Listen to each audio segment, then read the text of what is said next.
இஸ்லாமிய மார்க்கத்தை ஏற்றுக்கொண்ட மக்களுக்கு உள்ளத்தினுடைய ரீதியாக ஒரு பக்குவம் வர வேண்டும். உள்ளம் அவர்களுடைய இஸ்லாத்தை சரியான முறையில் புரிந்து கொள்ள வேண்டும். அவர்களுடைய உள்ளம் சீர்பெற்றால்தான் மற்ற அனைத்து காரியங்களும் சீர்பெறும் என்பதற்காக வேண்டி அல்லாஹ்வுடைய தூதர் அந்த சஹாபாக்களுடைய உள்ளத்தை பக்குவப்படுத்தினார்கள் இஸ்லாத்தின் மூலமாக. இஸ்லாத்தை ஏற்ற யாரும் முழுமையான சந்தோஷத்தை இந்த உலகத்தில் அனுபவிக்க முடியாது. ஏனென்றால் அல்லாஹ் உங்களுக்காக வேண்டி தயார் செய்து வைத்திருக்கக்கூடிய மறுமையை நீங்கள் அடைவதற்காக வேண்டி உலகத்தில் அல்லாஹ் உங்களை பல்வேறுபட்ட நிலைகளில் சோதிப்பான். இன்னல் ஹம்துலில்லாஹி நஹ்மதுஹு வ நஸ்தஈனுஹு வ நஸ்தக்ஃபிருஹு வ நஊது பில்லாஹி மின் ஷுரூரி அன்ஃபுஸினா வ மின் ஸய்யிஆத்தி அஅமாலினா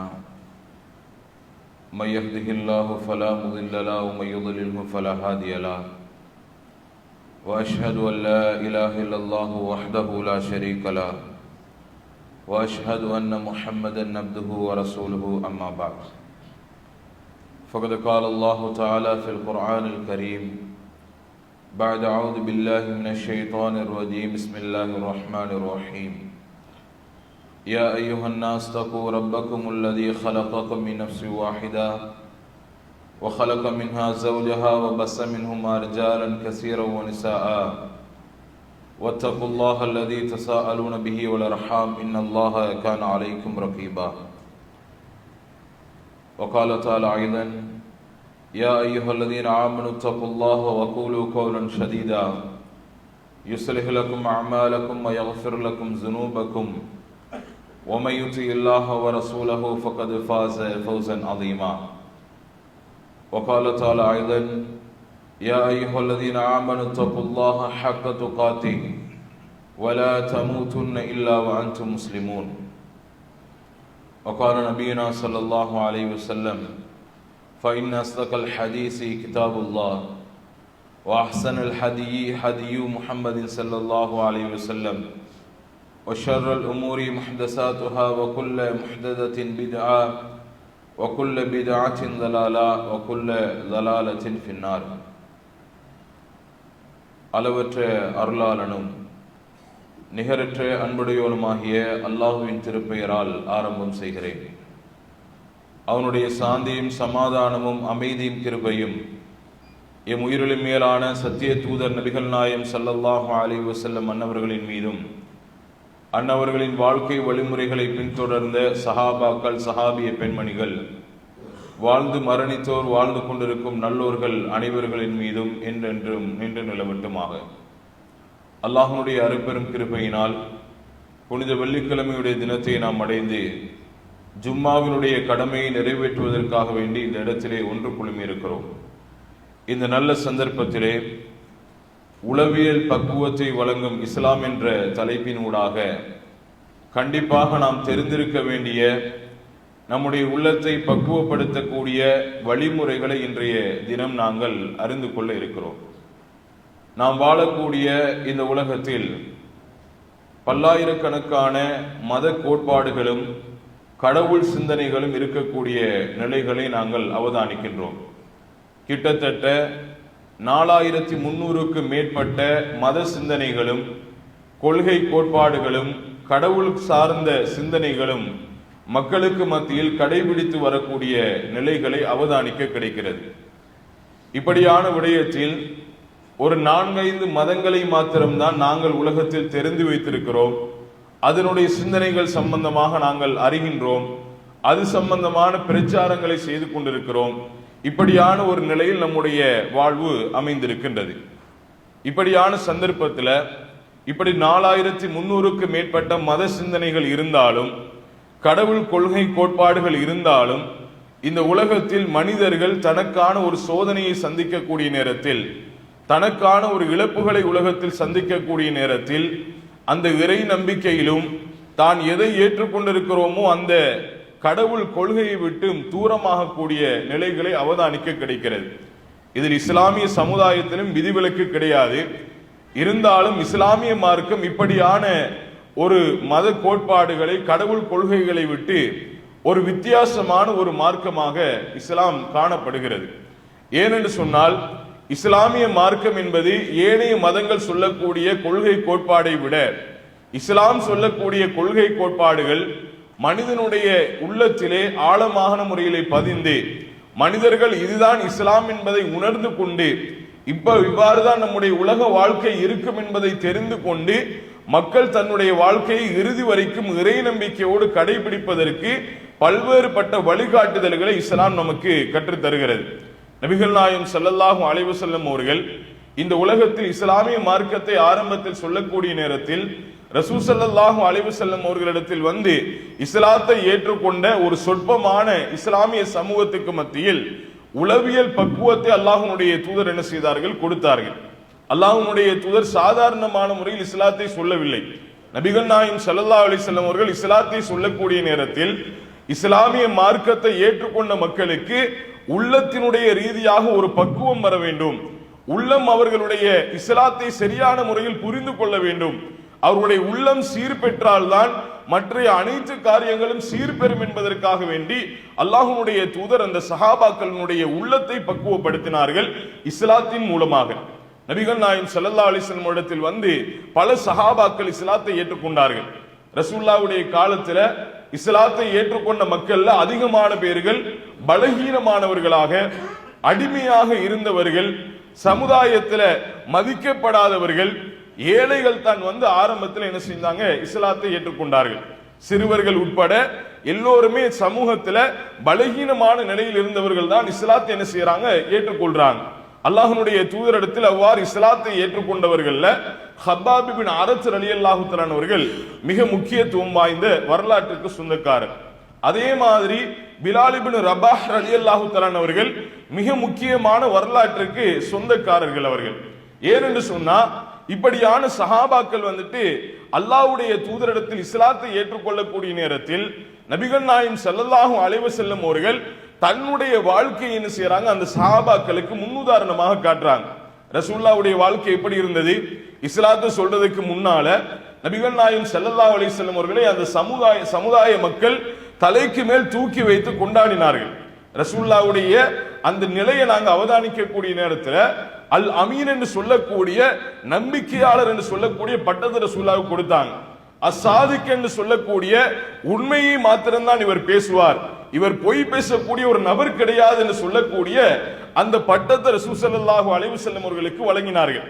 இப்படியான அல்லாஹ்வுடைய தூதர், நான் ஒரு இறை தூதராக அனுப்பப்பட்டிருக்கிறேன், அல்லாஹ்வுடைய மார்க்கத்தை நான் சொல்ல வந்திருக்கிறேன், அல்லாஹ்வுடைய ஏகத்துவ கொள்கையை உங்களுக்கு முன்னால் எட்டி வைக்க வந்திருக்கிறேன், என்னை தூதராக ஏற்றுக்கொள்ளுங்கள் என்ற அந்த வாக்கியத்தை சமுதாயத்துக்கு முன்னால் வைக்கக்கூடிய நேரத்தில் எந்த சமுதாயத்தினர்கள் உண்மையாளர் என்று சொன்னார்களோ, இவர் பொய்யே பேச மாட்டார் என்று சொல்லக்கூடிய அடையாளத்தை வழங்கினார்களோ, அவர்கள் என்ன செய்கின்றார்கள் என்றால் இவர் பொய்யர் என்ற அடையாளத்தை மறுபடியும் கொடுக்கிறாங்க. அதே போல யாரை நம்பிக்கையாளர் என்று அந்த சமுதாயத்தினர்கள் போற்றி புகழ்ந்தார்களோ, அந்த சமுதாயத்தினுடைய வாயினாலேயே இவர் ஒரு சூனியக்காரர், மக்களை ஏமாற்றம் செய்யக்கூடியவர் என்று சொல்லக்கூடிய வாக்கியங்களை அல்லாஹ் உலகத்திலே நபிகள் நாயகம் ஸல்லல்லாஹு அலைஹி வஸல்லம் அவர்களை செவிமடுக்க வைத்தான். ஒரு மனிதர் அந்த சமுதாயத்தில் ஒரு உச்ச நிலையில் இருக்கிறார். நம்முடைய வாழ்க்கையை எடுத்து பாருங்க. உலகத்துல வந்துட்டு நம்முடைய சமுதாயத்தில் நாங்க வாழக்கூடிய சந்தர்ப்பத்தில் நாங்க சமுதாயத்தில் ஒரு மதிக்கப்படக்கூடிய ஒரு மனிதராக நாங்க இருக்கிறோம். நாங்க மதிக்கப்படக்கூடிய ஒரு மனிதராக இருந்து திடீரென்று ஒரு தாழ்வு நிலையை நாங்கள் சந்தித்து விட்டால் எங்களுடைய உள்ளத்தினுடைய நிலை எப்படி இருக்கும்? இறைவனிடத்துல இருந்து வந்த செய்தியை பெறுவதற்கு முன்னால அல்லாஹ்வுடைய தூதரை என்ன செஞ்சாங்க, அந்த சஹாபாக்கள் அவ்வளவு ஒரு பெரிய ஒரு இடத்துல வைத்திருந்தார்கள். அல்லாஹ்வுடைய தூதருக்கு இது மன உளைச்சலை ஏற்படுத்துகிறது. எந்த அளவுக்கு சொன்னா, அல்லாஹ்வுடைய தூதர் வந்துட்டு கடுமையான முறையில் கவலைப்படுறாங்க. அல்லாஹு தாலா குர்ஆனின் மூலமாக ஆறுதல் சொல்கிறான், நீங்க கவலைப்படாதீங்க. ஏனென்று சொன்னால் இது மற்ற நபிமார்களுக்கு நிகழ்ந்த உண்மை, உங்களுக்கு நிகழவில்லை என்று சொன்னால் தான் அது அதிசயம். மற்றவர்கள் பேசுவதற்காக வேண்டி உங்களுடைய உள்ளத்தை நீங்கள் சீர்குலைத்து விடாதீர்கள் என்று சொல்லக்கூடிய வழிகாட்டுதலை அல்லாஹ்வுடைய தூதருக்கு குர்ஆனின் மூலமாக அல்லாஹ் வழங்கினான். இந்த வாழ்க்கையை ரசூலுல்லாஹ் என்ன செஞ்சாங்கன்னா சஹாபாக்களுக்கு காட்டினார்கள். ஹப்பாப் இப்னு அரத் ரலியல்லாஹு தஆலா அவர்கள் இஸ்லாத்தை ஏற்றுக்கொள்ளக்கூடிய நேரத்தில் ஒரு அடிமையாக இருந்தவர்கள். ஒரு அடிமையாக இருந்தவர்கள் என்று சொன்னா அடிமையினுடைய வாழ்க்கை எப்படி இருக்கும்? அவர்களுடைய எஜமானர்கள் சொல்லக்கூடிய வேலைகள்லாம் செய்யணும், அவங்க இடக்கூடிய கட்டளைகளுக்கெல்லாம் அவர்கள் அடிபணிய வேண்டும். ஏன்னா பொருளாதாரத்தை கொடுத்து வாங்கிட்டாங்க. இன்னைக்கு நாங்க ஏதாவது ஒரு பொருளை நாங்க சந்தையில போயிட்டு நாங்க வாங்கிட்டு வந்தோம்னு சொன்னா நாங்க விரும்பின மாதிரி தான் நாங்க அந்த பொருளை பயன்படுத்துவோம். ஒரு கறியை சமைக்கிறதுக்கு நாங்க வாங்கிட்டு வரோம்னு சொன்னா எங்களுக்கு எப்படி விருப்பமோ அதே மாதிரி தான் என்ன செய்வோம், நாங்க அந்த கறியை சமைச்சு சாப்பிடுவோம். நம்ம என்ன பொருள் வாங்கிட்டு வந்தாலும் அந்த பொருள் நம்முடைய சிந்தனைக்கேற்ப நம்முடைய விருப்பத்துக்கேற்பதான் அதை பயன்படுத்துவது மனிதனுடைய இயல்பு. அப்படியான நிலைமையில் தான் அந்த சஹாபாக்களை விலை கொடுத்து வாங்கி அடிமைத்தனமாக வைத்திருந்த அந்த மக்கள் என்ன செஞ்சாங்க, தனக்கு விருப்பமான மாதிரி அவங்க பயன்படுத்தி கொண்டாங்க. கப்பாப் இப்னு அரத் ரலியல்லாஹு தன்னுடைய வாழ்க்கை எப்படி இருந்ததுன்னு சொன்னா, அடிமையாக இருக்கக்கூடிய நேரத்துல கூட அவ்வளவு கஷ்டத்தை அவங்க சந்தித்தது கிடையாது. அடிமையாக இருக்கக்கூடிய சந்தர்ப்பத்தில் கூட அவ்வளவு சோதனைகளை அவர்கள் சந்தித்தது கிடையாது. இஸ்லாத்தை ஏற்றுக்கொண்டவுடன் என்ன செய்யறாங்க, அந்த மக்கள் அவர்களை துன்புறுத்த ஆரம்பிக்கிறார்கள். எந்த எஜமாட்டி வாங்கி எடுத்தாவோ அந்த எஜமாட்டியினுடைய கரங்களினால் வேதனை செய்யப்படுகிறார் கப்பாப் இப்னு அரத் ரலியல்லாஹு தஆலா அவர்கள். இதற்கு முன்னால் இப்படி ஒரு சோதனையை பார்த்ததே கிடையாது.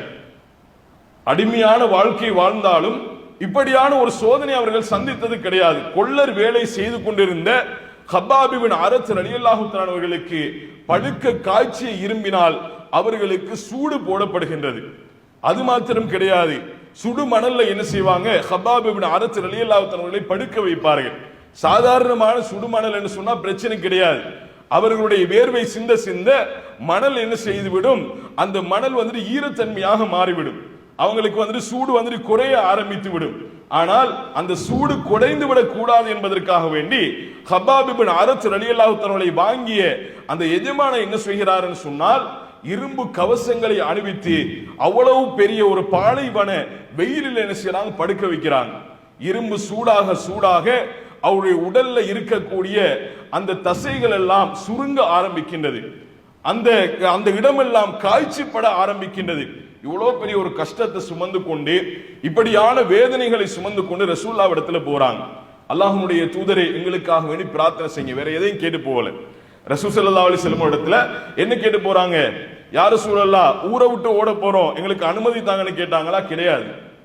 எப்படியெல்லாம் வேதனை செய்கின்றார்கள் யா ரசூலல்லாஹ், இதுக்கு முன்னால நாங்க பார்த்ததே கிடையாது, எங்களுக்கு ஏதாவது ஒரு வழியை ஏற்படுத்தி தாருங்கள், நீங்கள் செய்துதான் தர வேண்டும் என்று சொல்லக்கூடிய அந்த கட்டளை ரசூலுல்லாஹ்விடத்துல போயிட்டு விதித்தார்களா? அப்படி கிடையாது. அல்லாஹ்வுடைய தூதரிடத்துல இன்னும் கேட்டு போறாரு, அல்லாஹ்வுடைய தூதரை கடுமையான வேதனையாக இருக்கின்றது, எங்களுக்காக வேண்டி நீங்கள் பிரார்த்தனை செய்யக்கூடாதா அப்படின்னு கேட்கிறாங்க. நபிகள் நாயகம் ஸல்லல்லாஹு அலைஹி வஸல்லம் அவர்கள் கப்பாப் இப்னு அரத் ரலியல்லாஹு தஆலா அழைத்து உளவியல் பக்குவத்தை ரசூல் ஸல்லல்லாஹு அலைஹி வஸல்லம் கொடுக்குறாங்க. அவருடைய உள்ளத்தை என்ன செஞ்சாங்க, ரசூலுல்லாஹ் பக்குவப்படுத்தினாங்க. எப்படி பக்குவப்படுத்தினார்கள் அல்லாஹ்வுடைய தூதர்? கப்பாப் இப்னு அரத் ரலியல்லாஹு தஆலா அவர்களுக்கு முன் சென்ற சமுதாயத்தினுடைய வாழ்வியல் ரசூலுல்லாஹ் படிச்சு கொடுக்கிறாங்க. முன்னேயும் இப்படியான நிலைகள் எல்லாம் அல்லாஹ்வுடைய தூதர்களை ஏற்றுக்கொண்ட மக்களுக்கு ஏற்பட்டது. எப்படியான ஒரு நிலைகள் என்று சொன்னா, இன்னைக்கு நீங்க அனுபவிக்கக்கூடிய மாதிரி நிலைகள் அவர்களுக்கு கிடையாது. அல்லாஹ்வுடைய தூதருடைய அந்த சஹாபியே ஒரு மிகப்பெரிய ஒரு வேதனை அனுபவித்த ஒருவர் வந்து நிக்கிறார் ரசூலுல்லாஹ் இடத்துல. அவரிடத்துல என்ன ரசூலுல்லாஹ் சொல்றாங்க, உங்களுடைய நிலைகளை போல அவர்களுடைய நிலைகள் கிடையாது. அந்த இடத்திலே பள்ளத்தாக்குகள் தோண்டப்பட்டு அதிலே முழுமையான முறையில் கழுத்து வரைக்கும் அவர்கள் புதைக்கப்படுவார்கள். அவர்களுடைய தலைகளின் நடுவட்டில் வைத்து ரம்பங்களினால் அவர்கள் கிழிக்கப்படுவார்கள். ஆனாலும் அவர்களுடைய ஈமானை அது எதுவுமே எந்த ஒரு ஆட்டமும் காண வைக்காது. அல்லாஹ்வுடைய தூதர் சொன்னார்கள், அந்த மக்களினுடைய நிலைமைகள் எப்படி இருந்தது என்றால், பெரும் பெரும் பழுக்க காய்ச்சிய இரும்பு சீப்புகளினால் அவர்களுடைய தோள்கள் எல்லாம் வாரப்படக்கூடிய சந்தர்ப்பத்தில் சதைகளை கிழித்துக் கொண்டு அவர்களுடைய எலும்பு வரைக்கும் அந்த சீப்புகள் சென்றடையும். அந்த சந்தர்ப்பத்தில் கூட ஈமானை அவர்கள் இழந்து விடவில்லை. அவர்கள் பலமான முறையில் இஸ்லாத்தை பற்றி பிடித்துக் கொண்டார்கள். அல்லாஹ்வுடைய தூதரரை சொல்லிவிட்டு சொன்னார்கள், வல்லாஹி அல்லாஹ்வின் மீது சத்தியமாக அல்லாஹ்வுடைய இந்த காரியத்தை அல்லாஹ் ஒரு நாள் முழுமைப்படுத்துவான். எப்படியான ஒரு முழுமைப்படுத்தலாக அது இருக்கும் என்று சொன்னால், அல்லாஹ்வுடைய தூதர் சொன்னார்கள், யமனுடைய அந்த சன்ஆவிலே இருந்து ஒரு மனிதர் பிரயாணம் செய்து ஹதர மௌத் வரைக்கும் என்ன செய்வாரு, அந்த பிரயாணத்தை அவர் அமைத்திருப்பார். அல்லாஹ்வுடைய தூதர் சொன்னார்கள், லா யகாஃபு இல்லல்லாஹ், அந்த பிரயாணத்தில் அல்லாஹ்வை தவிர வேறு யாரையும் அவர் அஞ்சவே மாட்டார். அல்லாஹ்வை தவிர அவருடைய உள்ளத்தை அஞ்ச வைக்கக்கூடிய எந்த ஒரு செயற்பாடும் இருக்காது. அவி ஜிஅப அலா கனமிஹி, அல்லது அவருடைய ஆட்டை ஓனாய் பிடித்து விடும் என்று சொல்லக்கூடிய அச்சத்தை விட வேறு எந்த ஒரு அச்சமும் அவருடைய உள்ளத்தில் இருக்காது. அப்படியான ஒரு காலத்தை அல்லாஹ் ஒரு நிறைவான நிலையில் உங்களிடத்திலே கொண்டு வந்து தருவான். இப்படி சொல்லிட்டு ரசூலுல்லாஹ் என்ன சொன்னார்கள் தெரியுமா? வலாக்கின்னக்கும் தஸ்தாஜிலூன், நீங்க இப்படியான ஒரு நிலையை அடைகிறதுக்கு முன்னால அவசரப்படுறீங்களே அப்படின்னு சொன்னாங்க ரசூலுல்லாஹ். அல்லாஹ்வுடைய தூதர் ஸல்லல்லாஹு அலைஹி வஸல்லம் அவர்கள் அந்த சஹாபியை பார்த்து என்ன சொன்னார்கள்? நீங்க இப்படியான நிலை வருவதற்கு முன்னால் பொறுமை காக்காமல் நீங்கள் அவசரப்படுகின்றீர்களே என்று அல்லாஹ்வுடைய தூதர் அந்த சஹாபி இடத்துல சொன்னாங்க. இன்னைக்கு நாங்க படக்கூடியதெல்லாம் கஷ்டமே கிடையாது சகோதரர்களே, அன்பிக்கின் இஸ்லாமிய சகோதரர்களே. அல்லாஹ்வுடைய தூதர் ஸல்லல்லாஹு அலைஹி வஸல்லம் அவர்கள் அந்த சஹாபாக்களுக்கு மத்தியில் சொன்னார்கள், அத்துன்யா சிஜ்னுல் முஃமின், உலகத்தை நீங்கள் எந்த ஒரு கட்டத்திலும் எதிர்பார்க்க கூடாது. இஸ்லாத்துக்குள்ள நுழைஞ்சிட்டீங்களா, உலகத்தை நீங்க எந்த ஒரு கட்டத்திலும் எதிர்பார்க்க கூடாது. உலகம் உங்களுக்கு சுகத்தை தரும், சந்தோஷத்தை தரும் என்ற சிந்தனை உங்களுடைய உள்ளத்தில் இருக்கக்கூடாது. ஏனென்றால் நீங்கள் மற்றைய மதங்களை, மாற்று சிந்தனைகளை நீங்கள் ஏற்றுக்கொள்ளவில்லை. இறைவனிடத்தில் இருந்து வந்த ஹக்கை, இந்த உலகத்திற்கு அருக்கொடையாக வந்த இஸ்லாத்தை நீங்கள் ஏற்றுக்கொண்டிருக்கிறீர்கள். இஸ்லாத்தை ஏற்ற யாரும் இந்த உலகத்தில் நிம்மதியாக வாழ முடியாது. இஸ்லாத்தை ஏற்ற யாரும் முழுமையான சந்தோஷத்தை இந்த உலகத்தில் அனுபவிக்க முடியாது. ஏனென்றால் அல்லாஹ் உங்களுக்காக வேண்டி தயார் செய்து வைத்திருக்கக்கூடிய மறுமையை நீங்கள் அடைவதற்காக வேண்டி உலகத்தில் அல்லாஹ் உங்களை பல்வேறுபட்ட நிலைகளில் சோதிப்பான். அல்லாஹ்வுடைய தூதர் படிச்சு கொடுக்கிறாங்க, உள்ளத்தை பக்குவப்படுத்துறாங்க. ஒரு மனிதன் இஸ்லாத்துக்குள்ள வாரான், வரக்கூடிய சந்தர்ப்பத்தில் அந்த மனிதனிடத்துல ஒருவர் வந்து என்ன சொல்றாரு?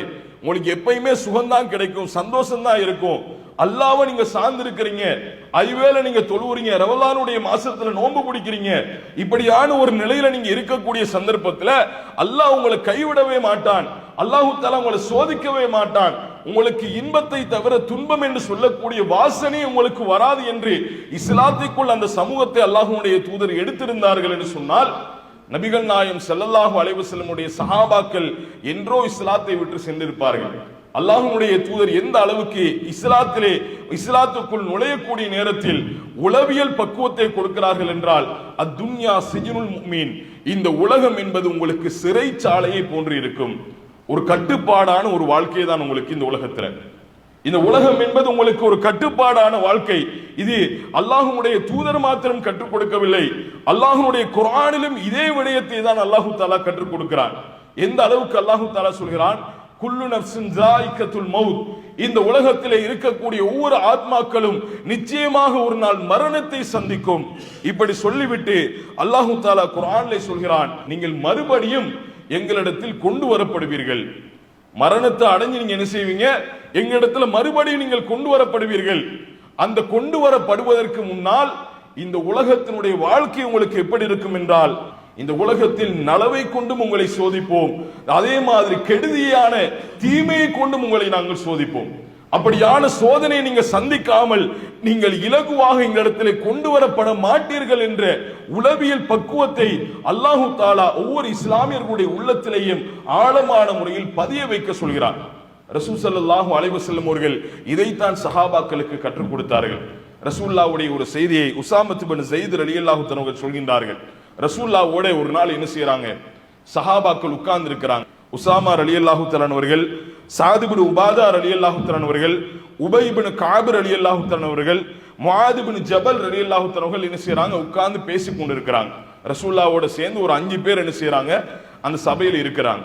இப்ப ரசூலுல்லாஹ்விடத்துல ஒரு மனிதர் வருகிறார். சபையில் அவங்க பேசிட்டு இருக்கிற நேரத்தில் ஒரு மனிதர் என்ன செய்யறாரு? ரசூலுல்லாஹ்வுடைய சபைக்கு வருகின்றார். அல்லாஹ்வுடைய தூதருடைய சஹாபாக்கள் பார்க்கின்றார்கள். யாருன்னு பார்க்கக்கூடிய நேரத்தில் ரசூலுல்லாஹ்வுடைய பிள்ளையினுடைய மகளினுடைய அடிமையாக இருக்கக்கூடியவர் என்ன செய்யறாரு? ரசூலுல்லாஹ்வுடைய சபைக்கு வருகின்றார். அவருடைய தூது செய்தி எடுத்துட்டு வாரார்.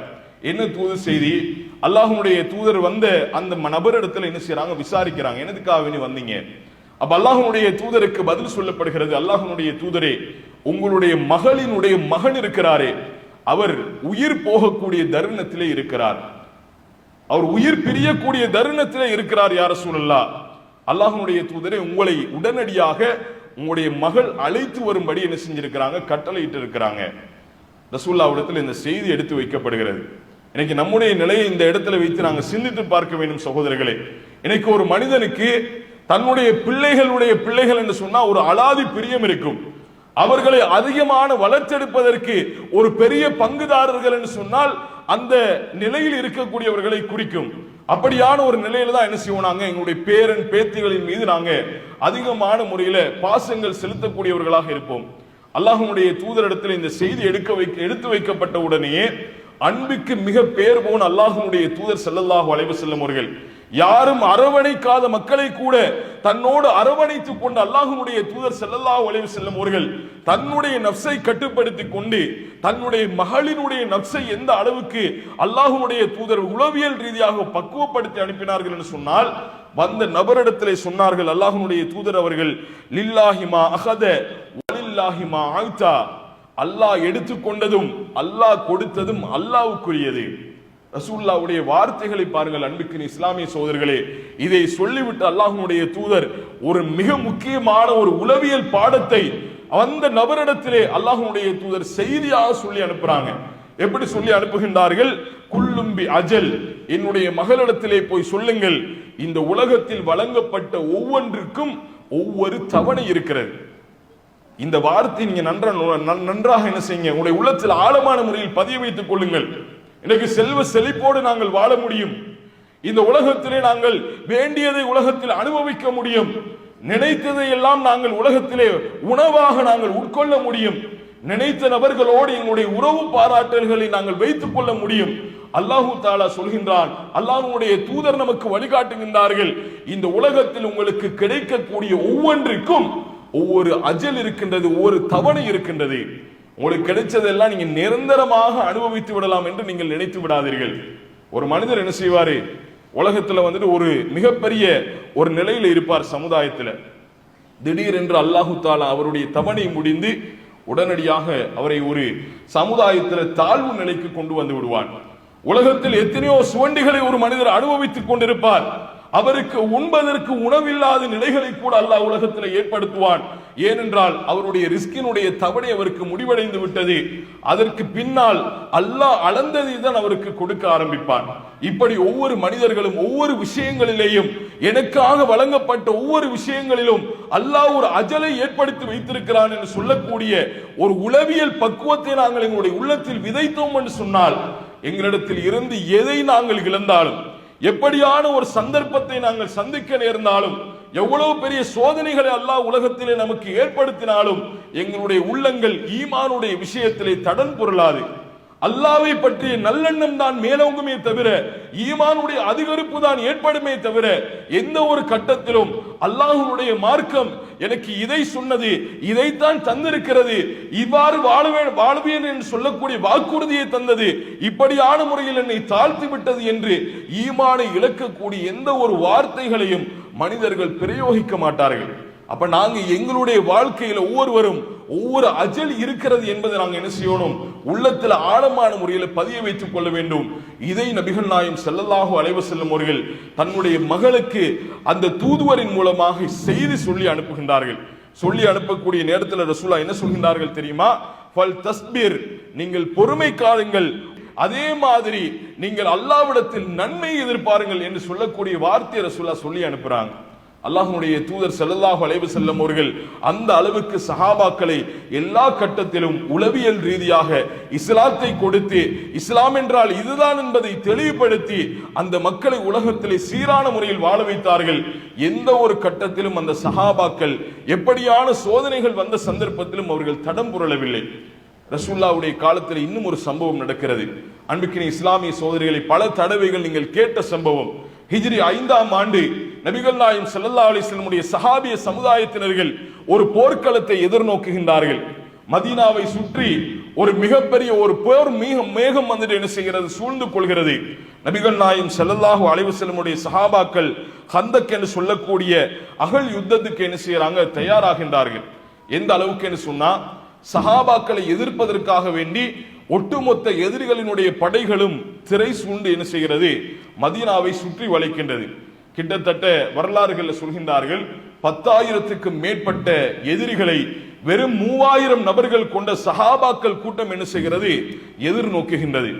அல்லாஹு தாலா குர்ஆன்ல எந்த அளவுக்கு சொல்றான்னு சொன்னா, இந்த கூட்டத்தினர்களை வைத்து அல்லாஹு தாலா ஒரு உளவியல் பக்குவத்தை அவர்களுக்கு மிக தெளிவான முறையில் அல்லாஹு தாலா உணர்த்தினான்.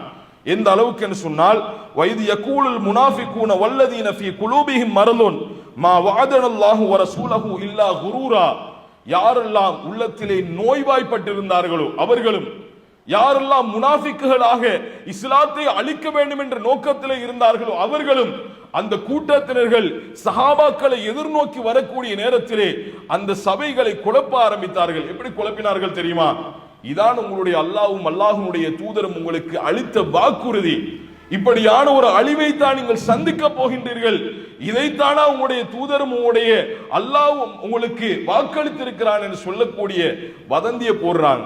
எந்த அளவுக்கு சொன்னா, சஹாபாக்கள் ஏற்கனவே சோதனையில் இருக்கிறாங்க. அல்லாஹு தஆலா குர்ஆன்ல அந்த வசனத்திலே சொல்லக்கூடிய நேரத்தில் எப்படி சொல்கிறான், அந்த கூட்டத்தை பார்த்த உடனே தொண்டைகள் எல்லாம் சஹாபாக்களுக்கு அடைத்து விட்டது. அவ்வளவு பெரிய ஒரு கூட்டம், மலை போல காட்சி அளிக்கின்றார்கள், மலை போல காட்சி அளிக்கின்றார்கள். மிகப்பெரிய நிலையிலே சஹாபாக்கள் சோதிக்கப்பட்டார்கள். முனாஃபிக்குகள் அவர்களுடைய வேலையை செய்ய ஆரம்பித்தார்கள். சஹாபாக்களுக்கு மத்தியில் மனப்பிறழ்வுகள் ஏற்பட ஆரம்பிக்கின்றது. சில சஹாபாக்களுடைய நிலையை பற்றி அல்லாஹ் குர்ஆனிலே சொல்கிறான். எந்த அளவுக்கு என்று சொன்னால், வலம்மா ரஅல் முஃமினூனல் அஹ்ஸாப், அல்லாஹ்வுடைய சில இறை நம்பிக்கையாளர்கள் அந்த கூட்டத்தினர்களை பார்க்கக்கூடிய நேரத்தில் சொன்னார்கள், அல்லாஹ்வும் அல்லாஹ்வுடைய தூதரும் எங்களுக்கு இதைத்தான் வாக்களித்தார்கள். இஸ்லாத்தை நாங்கள் ஏற்கக்கூடிய நேரத்தில் உங்களுக்கு கஷ்டமே இருக்காது, சோதனைகள் வராது, இப்படியான நிலைகளை சந்திக்க மாட்டீர்கள் என்று சொல்லக்கூடிய நிலைப்பாட்டை சொல்லி அல்லாஹ்வுடைய தூதரங்களை உள்ளுக்கு எடுக்கல. அல்லாஹ்வுடைய தூதர் இதைத்தான் எங்களுக்கு வாக்களித்தார்கள். வஸதகல்லாஹு வ ரசூலா, அல்லாஹ்வும் அல்லாஹ்வுடைய தூதரும் எங்களுக்கு சொன்னது உண்மைதான் என்பதை அந்த இடத்திலே தெளிவான முறையில் சொன்னார்கள். சொல்லிவிட்டு அல்லாஹ்வுடைய தூதர் ஸல்லல்லாஹு அலைஹி வஸல்லம் அவர்களுக்கு அல்லாஹ் அதே வசனத்திலே சொல்லி காட்டுகிறான், அவர்கள் அந்த படையினர்களை சந்திக்கக்கூடிய நேரத்தில், எதிர்நோக்கக்கூடிய நேரத்தில் அவர்களுடைய உள்ளத்திலே ஈமானை தவிர வேற எதுவும் அதிகரிக்கவில்லை. ஈமானை தவிர வேறு எதுவுமே அதிகரிக்கவில்லை. அப்படியான ஒரு உளவியல் பக்குவத்தை அன்றைய சஹாபாக்கள் சுமந்திருந்தார்கள். காரணம், அல்லாஹ்வுடைய தூதர் ஆரம்பத்தில் இருந்து அந்த உளவியல் பக்குவத்தை சஹாபாக்களுக்கு மத்தியில் கொடுத்து கொண்டே வந்தார்கள். அன்பிற்கின் இஸ்லாமிய சகோதரர்களே, இதே நிலையை எங்களுடைய வாழ்க்கையை நாங்கள் உருவாக்கி கொள்ள வேண்டும். நாங்கள் ஒவ்வொருவரும் உலகத்திலே வாழக்கூடிய சந்தர்ப்பத்தில் ஏதாவது ஒரு விடயத்தினால் நாங்கள் சோதிக்கப்படுவோம். ஏதாவது ஒரு விடயம் எங்களுடைய உள்ளத்தை ஆட்டம் காண ஆரம்பிக்கும். சில வேளைகளில் எங்களுடைய உள்ளங்கள் பேச ஆரம்பிக்கும், உண்மையிலேயே அல்லாஹ் என்று சொல்லக்கூடியவன் இருக்கின்றான் தானா, அல்லாஹ்வுடைய மார்க்கம் என்பது உண்மைதானா என்று கேட்கக்கூடிய கேள்விகள் எல்லாம் எங்களுடைய உள்ளத்திலே எழ ஆரம்பிக்கும். இப்படியான சந்தர்ப்பங்களிலே இஸ்லாம் எதை உண்மையாக சொல்கிறது என்பதை நாங்கள் உணர்ந்து எங்களுடைய உள்ளத்தை நாங்கள் பக்குவப்படுத்தி வைத்திருந்தோம் என்று சொன்னால் அல்லாஹ்விடத்திலே வெற்றியாளர்களாக மாறுவோம். நாளை மறுமையில் அல்லாஹ் தயார் செய்து வைத்திருக்கக்கூடிய சுவனபதியை அடையக்கூடிய நன்மக்களாக நாங்கள் மாறுவோம். அவ்வாறான மக்களாக மாறுவதற்கு வல்ல ரஹ்மான் அருள் புரிவானாக. வாஹிர் தஅவானா அல்ஹம்துலில்லாஹி ரப்பில் ஆலமீன்.